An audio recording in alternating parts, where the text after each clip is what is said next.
하나님의 말씀은 요한복음 4장 4절에서 9절까지입니다. 요한복음 4장 4절에서 9절입니다. 사마리아를 통과하여야 하겠는지라. 갈릴리에 있는 수가라는 동네에 이르시니 야곱이 그 아들 요셉에게 준 땅이 가깝고 거기 또 야곱의 우물이 있더라. 예수께서 길 가시다가 피곤하여 우물 곁에 그대로 앉으시니 때가 6시쯤 되었더라. 사마리아 여자 한 사람이 물을 끼러 왔으매 예수께서 물을 좀 달라 하시니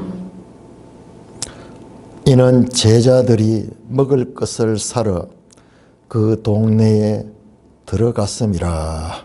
사마리아 여자가 이르되 당신은 유대인으로서 어찌하여 사마리아 여자인 나에게 물을 달라 하나이까 하니 이는 유대인이 사마리아인과 상종하지 아니함이라.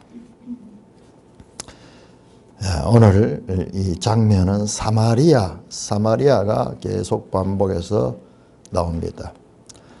자, 요한복음 2장 1절부터 4장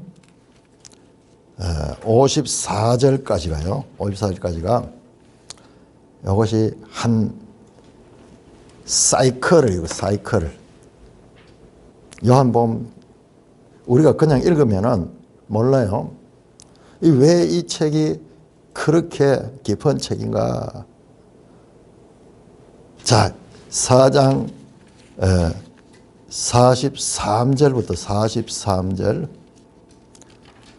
46절을 보겠습니다. 46절 같이 읽습니다. 시작. 예수께서 다시 갈릴리 가나에 이르시니 전에 물로 포도주를 만드신 곳이라. 거기까지 있습니다. 자, 여러분 2장 1절부터 해서 4장 마지막 절까지가 한 사이클을 그러죠.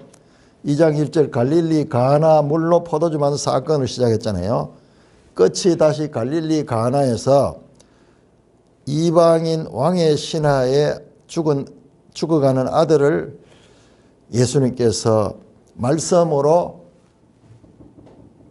치유시키는 기적이 나타납니다. 그래서 그 기적을 뭐라고 이야기하느냐?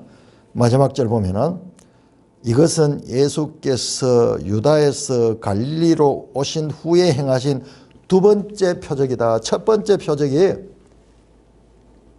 가나 표적이었어요.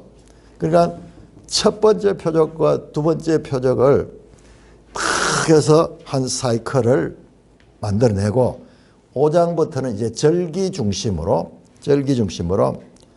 앞에는 장소 중심이었다면은 이제 5장부터는 이 명절 중심으로 그렇게 6월절도 나오고 초막절도 나오고 그렇게 유대인의 절기 가운데 예수님이 하시는 일. 자, 아세요? 자, 2장 1절에서 4장 54절입니까? 4장 맞네요. 54절까지. 요게 첫 번째 표적. 자, 요게 두 번째 표적. 그러니까 앞으로 표적이 계속 더 나오겠죠. 수많은 표적을 행했는데 왜 요 표적만 첫 번째 표적, 두 번째 표적이라 그러느냐? 그 중간에도 많은 표적을 행했어요. 특별하게 요 표적들은 이 요한이 선별해가지고 중요한 메시지가 있기 때문에 이렇게 한 것입니다. 자, 처음에 가나에서 시작해서 가나로 끝이 나고 그 중간에 뭐가 있었냐 그러면은 그 중간에 2장 13절 이하에 예루살렘에 가면 예루살렘 성전 가서 이 성전을 헐라 사흘 만에 세우리라 그랬잖아요. 자, 3장에 가면은 3장에 니고데모가 나오죠. 니고데모. 유대인 랍비. 역시 예루살렘입니다. 여기에. 자, 오늘 4장은 이제 여기에서 떠나가지고 이제 사마리아를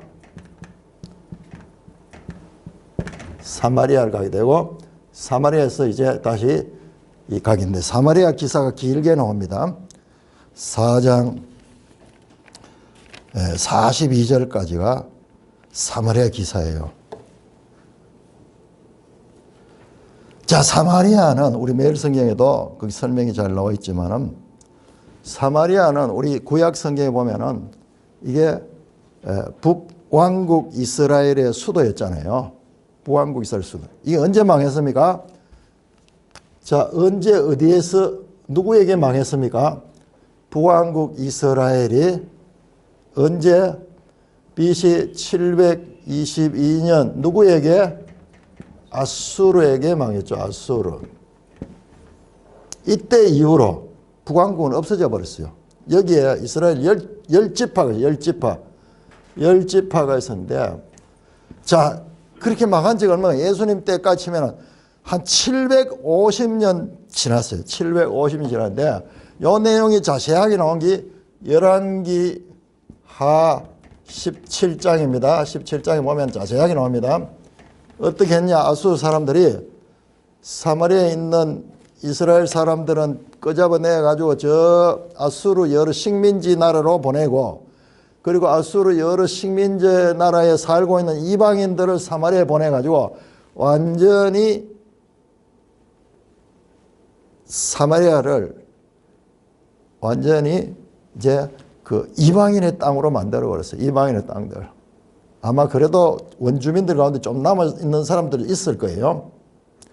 그렇지만은 여러 각국에서 온 사람들이 있어가지고, 여기는 혈통적 순수성을 강조하는 유대인들이 있어가지고, 사마리아는 참으로 혼합되고, 그리고 민족적 순수성을 잃어버려서, 오늘 본문에 나오죠. 이는 유대인이 사마리아인과 상종하지 아니하다. 여러분, 이 700년 이상요, 이 유대 나라 안에 있으면서도 이 갈릴리와 유대 그 중간에 사마리아 있거든요. 그래 있으면서도 이것은 한 땅에 살고 있으면서도 철천지 원수 같은 그런 관계가 수백 년 동안 700년 이상 지금 이어지고 있는 가운데 그러니까 공간복음 보면 이게 잘 나오죠. 사마리아를 피하여 가잖아요. 제자들이 예루살렘에 올라가려고 하면 갈릴리에서 사마리아를 통해서 가면 빠른데 돌아가잖아요. 왜? 그 땅은 더러운 땅이고 그 땅은 이 부정한 땅이다. 그래서 정결한 순수성을 자랑하는 유대인들은 사마리아와 상종하지 아니했다. 제가 좀 더 역사를 보니까는요, 그 700년 동안 자, 유대인들이 그를 멸시했겠죠. 그러니까 사마리아에 있는 사람들은 어떠냐? 또 유대인들에 대해서 서로 감정이 좋을 리가 없죠. 자, 여러분들, 자, 에스라 4장을 하면 에스라 4장. 자, 구약 성경에 이런 내용들도 아주 중요한 의미를 가지고 있습니다. 자, 에스라 4장을 보면은 이 이스라엘 백성이 포로로 잡혀 있다가 이제 고레스에서 노임을 받아가지고 돌아와서 성전을 건축했죠. 성전을 건축하는데 보니까 4장 1절 사로잡혔던 자들의 자손이 이스라엘 하나님 여호와의 성전을 건축한다 함을 유다와 베냐민의 대적이 들었다. 유다와 베냐민의 대적이 누구냐? 왜 유다와 베냐민이냐? 여러분, 10지파가 여기 들어가 버렸어요. 남은 지파 남유다는 2지파밖에 안 남았어요. 그게 바로 유다 지파와 베냐민 지파입니다. 이런 배경을 알면은 얼마나 이 내용이 구체적인지 몰라요. 그러니까는 그 사람들이 와가지고 자기들도 성전 건축을 돕겠다는 거예요. 그런데 그것을 거절합니다. 2절 보시면 스룹바벨과 족장들에게 그들이 베냐민이 대적이 나와가지고 우리도 너희와 함께 건축하게 하라. 우리도 너희와 같이 너희 하나님을 찾노라. 그러면서 같이 돕겠다 그럴 때 거절합니다. 그래서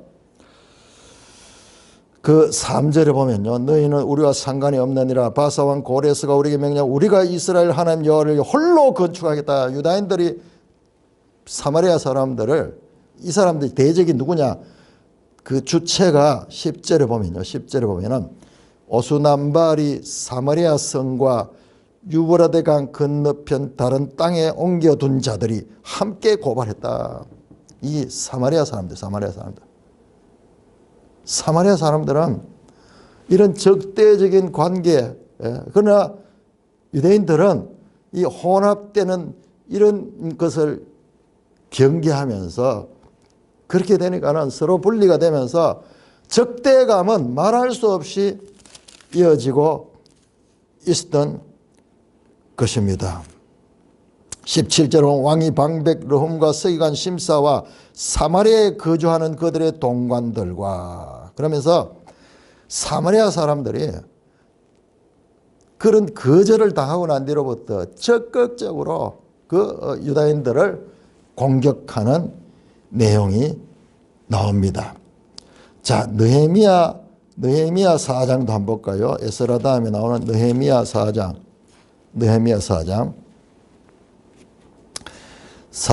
1절 2절 우리 한번 같이 읽읍시다. 시작. 산발라치 느헤미야 4장 1절 2절 시작. 산발라시 우리가 성을 건축한다 함을 듣고 크게 분노하여 유다 사람들을 비웃으며 자기 형제들과 사마리아 군대 앞에서 일러 말하되 이 미약한 유다 사람들이 하는 일이 무엇인가? 스스로 견고하게 하려는가? 제사를 드리는가? 하루의 일을 마치려는가? 불탄 돌을 흙무더기에서 다시 일으키겠는가 하고 비난하고 이 조롱하는 그런. 그러니까는 이 700여 년 이상 동안 얼마나 유다인들과 사마리아 사람들이 적대적인 관계였는가. 여러분 유대 역사에 보면요. 유다 역사에 보면 그 후에도 그 유대인들을 사마리아 사람들이 죽이는 유대인 집단을 몰살시키는 그런 일들이 있었어요.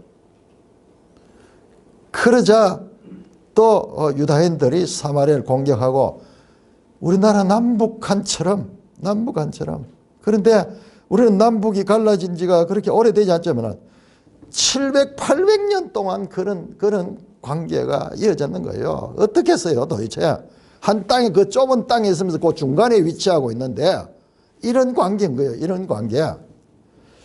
자, 요한복음 이 기사는요 무엇을 이야기하냐 하면 이 기사의 핵심은 유대교와 예수 그리스도입니다. 장차 기독교죠.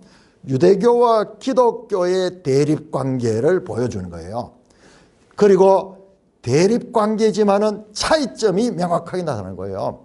유대교의 한계는 물 항아리에 항아리에 물이 떨어지고 포도주가 떨어진 것 같고 그리고 그 항아리에 물이 없는 그와 같은 부족함, 결핍됨, 한계를 내고 있을 때 예수님이 그 물로 포도주를 만들어서 그 모든 문제를 해결하시죠.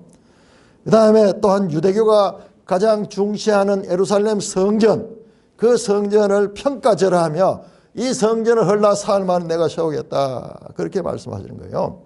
그 다음에 유대인의 대표적인 그와 같은 랍비, 산헤드린 공회원 이 니고데모 같은 학자가 유대교의 대표성을 가진 학자가 예수님 앞에서 참으로 유구무원, 예수님의 말씀이 무슨 뜻인지도 알아듣지 못하는 그런 유대교의 부족함을 드러내고, 그런데 4장에서 예수님은 사마리아로 갔는 거예요. 유대인들이 그렇게 멸시하는 그 사마리아로 갔습니다. 이거는 일부러 갔었어요.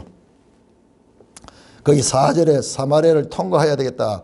이 말은요, 제자들은 이걸 피해갑니다. 공간복음만 피해가는데 예수님은 일부러 사마리아를 통과합니다. 그래 가서 이제 이 우물가에 앉았습니다.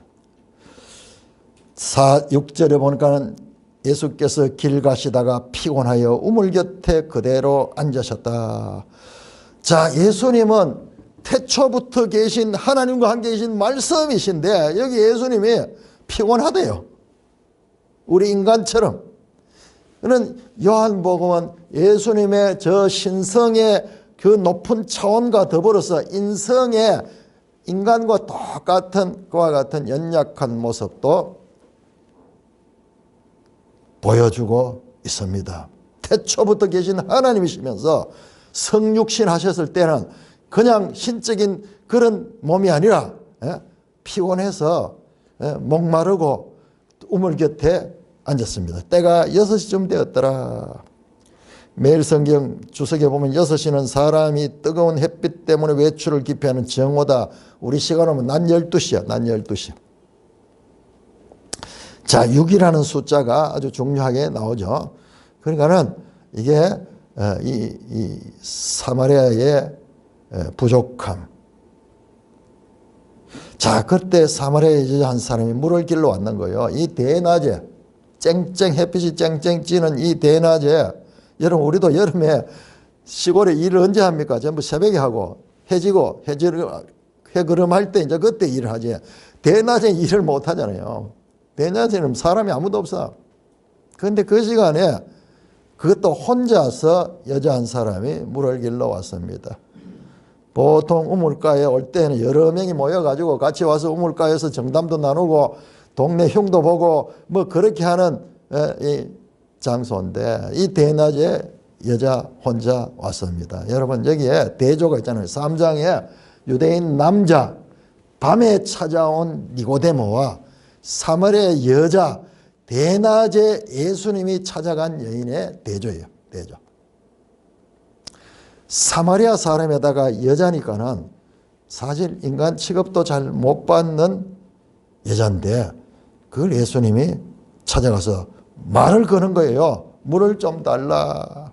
물을 좀 달라 하시니 이는 제자들이 먹을 것 사러 동네. 제자들은 없는 거예요. 지금 제자들은 다 이제 먹을 것 사러 갔고 예수님과 유대인 남자와 사마리아 여자 둘이 단독으로 만났습니다. 그런데 예수님이 말을 거는 거예요. 왜냐? 이 사람이 놀라잖아요. 지금 보면은 여자가 이르되 당신은 유대인으로서 어찌하여 사마리아 여자인 나에게 물을 달라 하나이까. 이 말은요 뭐냐 그러면 사마리아 남자가 사마리아 여자와는 대화조차 안 하는 거예요. 자리를 같이 안 하는 건 말할 것도 없고 말조차 섞지 아니하는 그와 같이 서로 반목적인 사정인데 예수님이 먼저 말을 거니까 여자가 놀라는 거예요. 왜 놀랐느냐 설명하죠. 이는 유대인이 사마리아인과 상종하지 아니함이라. 자, 여러분 지금 여기서 오늘은 제가 이 유대교에 대해서 그리고 예수님에 대해서 이 세계관 이 부분을 강조하려고 합니다. 왜냐 그러면은 지난주 오후에 우리 권사님이 아주 엄청난 이야기를 하셨어. 요한복음의 이원론. 요한복음은 위와 아래, 빛과 어둠, 생명과 죽음, 육과 영, 진리와 거짓, 사랑과 미움, 믿음과 불신, 이와 같은 두 가지 대립되는 이원론적인 사상이 쫙 나야 됩니다. 우리 권사님 좀 깨우세요.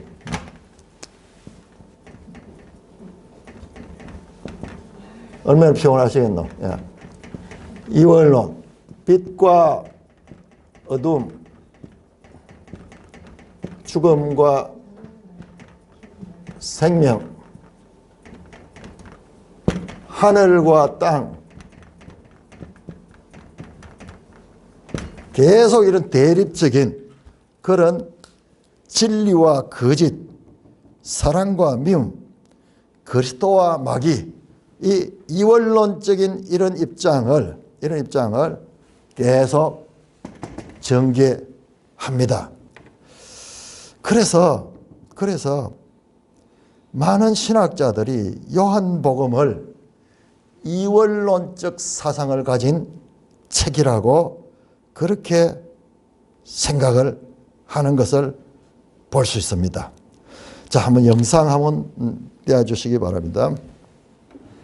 우리 권사님이 엄청 중요한 이야기를 하셨는데요. 그러니까는 내가 권사님하고 오랫동안 있으면서 이렇게 보니까는 이 신학적인 통찰력, 이런 자세한 이런 것보다도 전체를 보는 그런 통찰력이 있다 하는 것을 내가 발견했습니다. 자, 잘 안 보이네, 그죠? 글씨가. 자, 이게 이제 요한의 세계관 그러면서 요한의 이원론 그러면서 많은 학자들이 이 요한복음을 이원론적인 이분법적인 이런 책으로 그렇게 본다라는 말이에요. 이 요한의 세계관을 이원론적으로, 그래서 많은 사람들이 이원론적으로 보고 있다, 그런 주장을 한다 하는 내용이에요. 지금 이 책인데, 이 책에 그런데 다음 한번 보세요.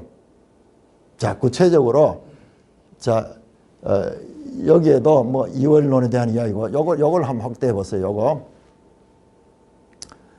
자, 여기에 불트만이라는 유명한 신학자가 있어요. 여러분 이 성경 연구를 하면요, 영적 전쟁이에요.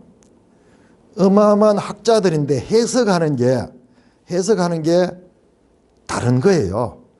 과연 어느 해석이 맞는가 주장은 있는데, 대학자들이 우리가 감히 손댈 수 없는 어마어마한 학자들이에요. 그런데 그들의 주장하는 것이 서로 다른 게 많이 있어요. 과연 어느 게 맞는가? 이 불트만이라는 사람은 대표적인 자유주의 신학자인데, 그는 요한복음을 이렇게 말합니다. 불트만은 빛과 어둠, 진리와 거짓, 자유와 속박, 생명과 죽음 같은 요한의 개념은 영지주의 이원론에서 나왔으며, 영지주의 우주적적 이원론이 요한에게 결정론적 이원론이 되었다, 그렇게 주장하는 거예요. 이원론, 요한 그 사상은 이원론이다. 빛과 어둠, 생명과 죽음, 그리고 이 진리와 거짓, 자유와 속박, 이원론을 하는 거예요. 그런데 지난 주간에 뭐라고 했냐 하면은 이 권사님이 이원론이면서도 이원론이 아니다, 그렇게 이야기했어. 엄청난 이야기를 했어.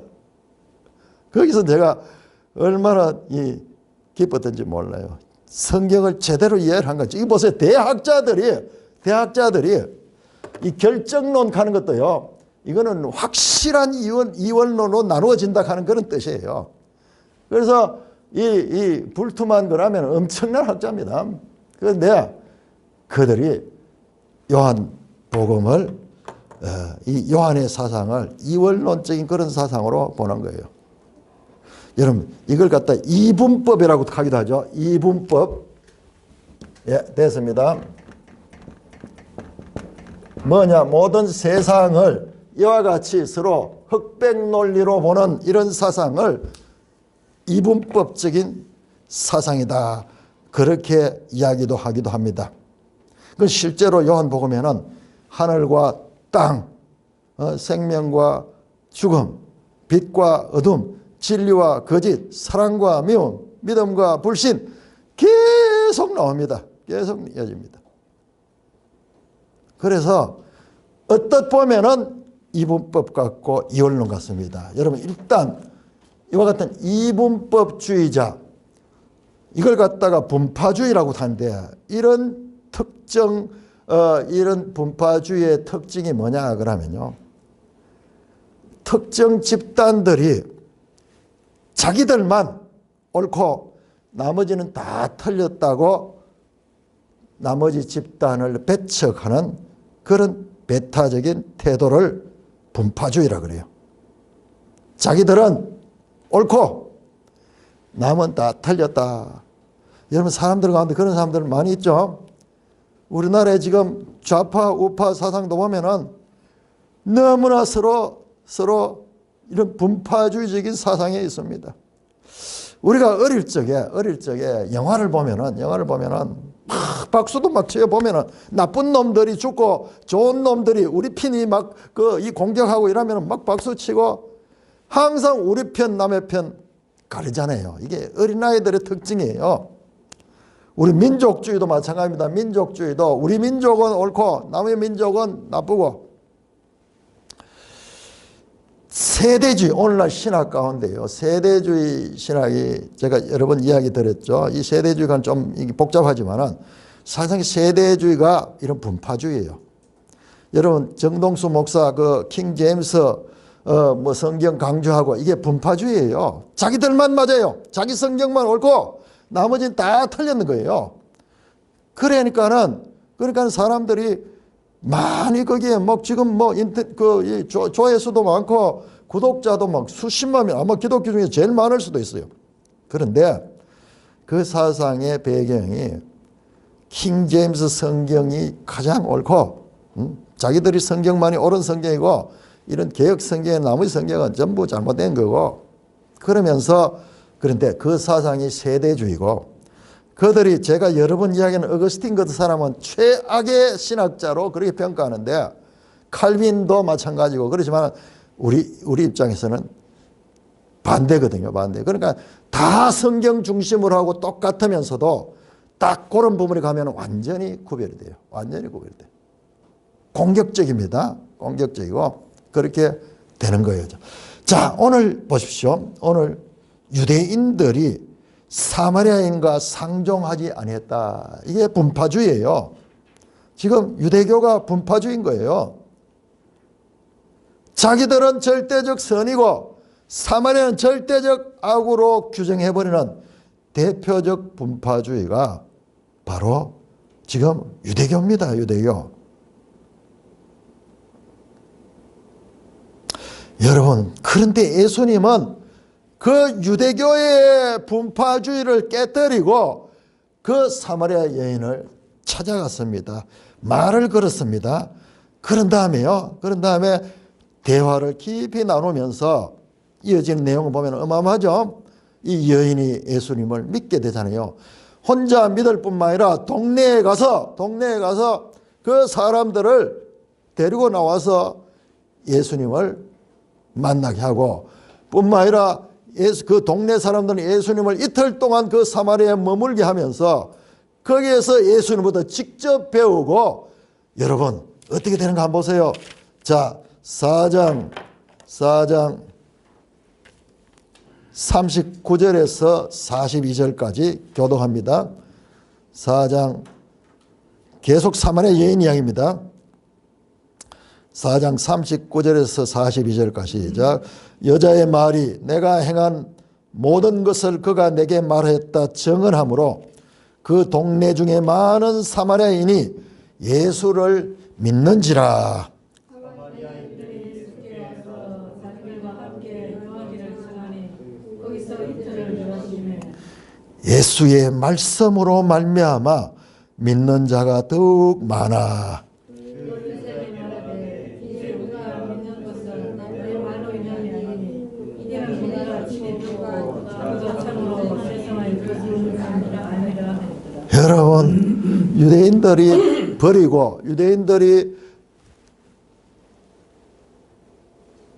버렸던 그 사마리아인들이요, 이 한 여인으로 말미암아 예수님을 접촉하게 되고 예수님과 대화를 나눠보니까는 그들이 범상치 않다는 걸 느꼈는 거예요. 그래서 40절은 이틀을 유하게 하시며 이틀 동안 예수님이 사마리아에 머물면서 그 사마리아인들과 교제를 했는 거예요. 그 결과 예수의 말씀으로 말미암아 믿는 자가 더욱 많았다. 여러분, 이게 지금 요한복음에서 가르치는 최고의 찬사입니다. 기적을 통해서가 아니고 말씀으로 말미암아 믿는 자가 더욱 많아져서 그 여자에게, 사마리아 여인에게 말합니다. 이제 우리가 믿는 것은 네가 소개해 준 그것 때문이 아니라 우리가 친히 듣고 그가 참으로 세상의 구주인 줄 알았다. 그러면서 신앙 고백을 하는 것으로 사마리아 기사가 끝이 납니다. 여러분, 지금 이런 경우가 없었어요. 지금 예루살렘에서도 그 다음에 그 니고데모의 관계에서도 이런 일이 없었는데 이 사마리아는 놀라운 전도의 열매가 나왔고, 그리고 예수님께서 가장 원하시는 예수의 말씀으로, 기적을 통해서가 아니라 예수의 말씀을 통해서. 자, 여러분 2장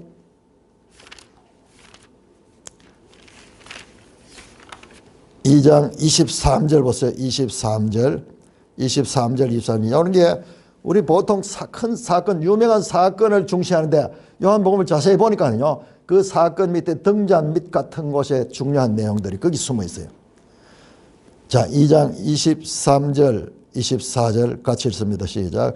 6월절에 예수께서 예루살렘에 계시니 많은 사람이 그 행하시는 표적을 보고 그의 이름을 믿었으나 예수는 그의 몸을 그들에게 의탁하셨으니 이는 친히 모든 사람을 아심이요. 표적을 통해서 믿는, 기적을 행하는 걸 보고 믿는 자들을 예수님은 믿지 않았다는 거예요. 믿지 않았다. 그런데 이 사마리아 여인들은 기적을 본 게 아니에요. 예수의 말씀으로 말미암아 믿는 자가 더욱 많았습니다. 자, 이렇게 유대인들이 분파주의적, 이런 이분법적인 생각을 가지고 버렸던 사마리아를 예수님이 찾아갔어요. 여러분, 이 예수님의 행위는 요한복음의 핵심 주제잖아요. 요한이 과연 이원론주의자, 이분법주의, 분파주의자입니까? 아니잖아요. 껍질만 보면은 이런 이분법인 것 같지만 이거는 현실의 실제 상황이고, 결과적으로는 빛이 어두움을 빛으로 끌어내고 생명이 사망에 들어가서 죽음을 생명으로 바꾸고, 땅에 있는 것을 하늘의 것이 땅으로 침입해서 땅을 변화시키는, 이건 이분법이 아니에요.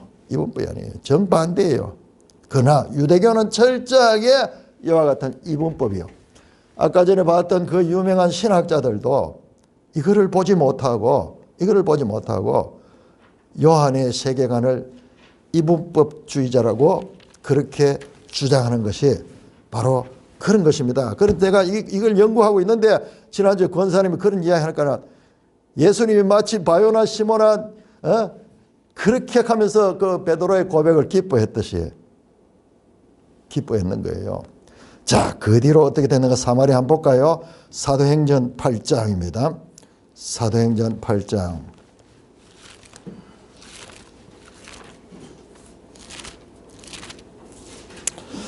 자, 사도행전 7장 그 유명한 스데반의 설교로 인해서 스데반이 순교를 당하죠.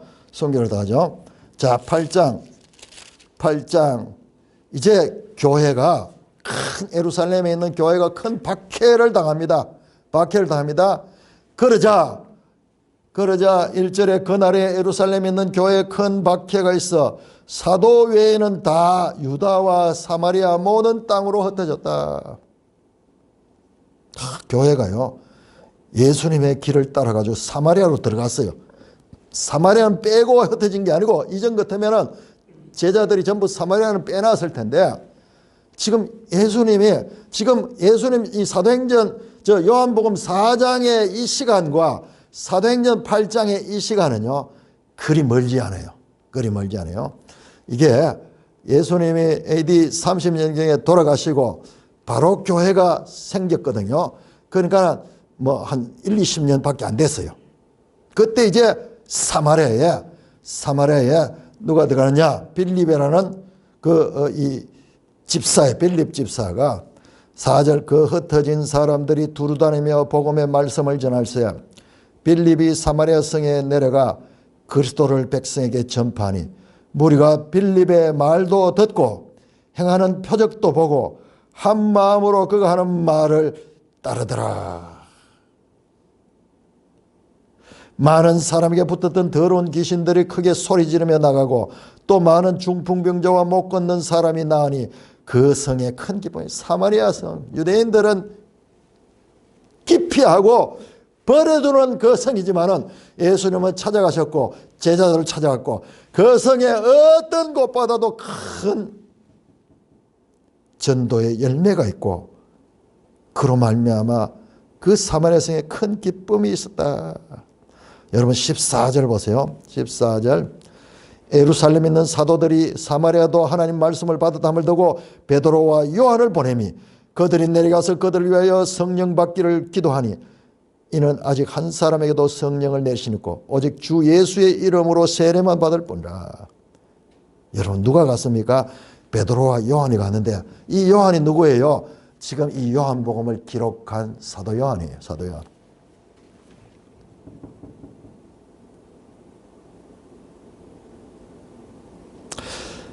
사도행전 1장 8절에서 오직 성령이 너희에게 너희가 권능을 받고 예루살렘과 온 유대와 사마리아와 땅끝까지 이르러 내 증인이 되리라.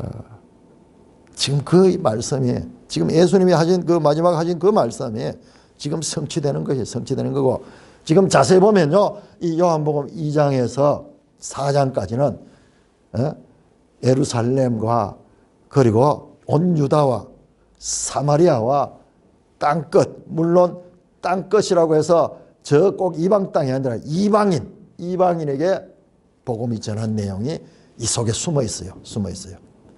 요한복음을 자세히 연구를 해보면은 이 요한복음의 그 예수님의 그 행적들이 제자들이 사도행전에서 이 복음을 전파하는 그와 같은 일의 하나의 원형으로 자리 잡고 있다는 것까지 우리가 알 수가 있습니다.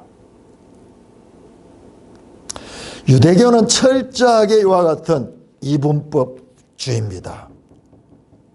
그 볼트만이 또는 많은 자유주의 신학자들이 요한 신학을 이분법이라고 주장하는 것은 너무나 잘못된 거예요. 너무나 잘못된 거예요. 자, 오히려 주님의 이 전도의 역사는 예루살렘 유대교 학자에게 있어서는 아무런 열매도 없었어요. 그러나 그분도 대단한 분이에요.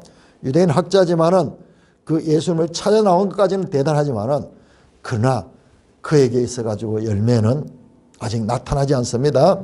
그러나 사마리아 속에는 예수님이 갔을 적에 여기에 큰 열매가 맺혀집니다. 기독교는 뭐냐? 죄인들을 구원하는 거예요. 죄인들을 구원하는 거예요. 모든 사람이 죄인인 거예요. 그런데 자기가 의롭다가 하는 사람은 구원을 받지 못하는 거예요. 예수님 말씀하셨죠. 의원이 필요한 것은 병자들이 있기 때문에 의원이 필요하지. 건강한 사람에게는 의원이 필요 없다. 마찬가지로 예수님은 죄인이라고 드러난 자들, 죄인이라고 스스로 고백하는 자들, 그런 자들을 구원에 더 가깝게 된다는 놀라운 유대교와는 상상할 수 없는 이분법과는 전혀 다른 이분법으로 된 이 땅을 하나님의 은혜로 덮는 이와 같은 역사를 보여주고 있습니다. 이 유대교는 마침내 예수님을 십자가에 달아 처형합니다. 그러나 사마리아는 보았듯이 사도들의 복음 전파의 중요한 기지가 되어서 세계 복음화에 그와 같은 중요한 그와 같은 디딤돌이 됐다는 것을 볼 수 있습니다. 기독교를 잘못 믿으면은 유대교가 되는 거예요. 유대교. 오늘날 교회 안에 유대교 같은 기독교인들이 얼마나 많은지 몰라요. 율법주의. 율법을 초월하는 하나님의 사랑이 아니라 율법주의에 사로잡혀 가지고 그거는요. 거기는 뭐냐? 자기 생각이에요. 자기 생각, 자기 판단, 선과 악. 나는 절대적 선이고 상대는 악이다. 이와 같은 사상보다도 인류 역사에 큰 해를 끼친 사상이 없습니다. 이게 바로 공산주의 사상도 바로 그런 사상이에요. 그 사상이 아니면은 다 죽여버리고 그 사상으로 이상사회를 만들겠다는 분파주의, 인본주의가 지금 우리도 경험하고 있는 이와 같은 공산주의입니다.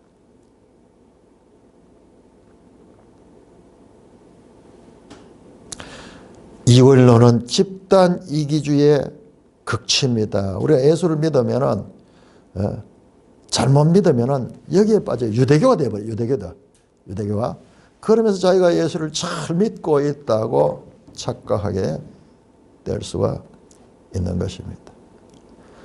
자, 우리가 보았듯이 바로 예수님은 유대교보다 더 나은 유대교의 한계를 깨뜨리는 그와 같은 그리스도로서의 모습을 통해서 이제 기독교를 세워가고 있는 과정입니다.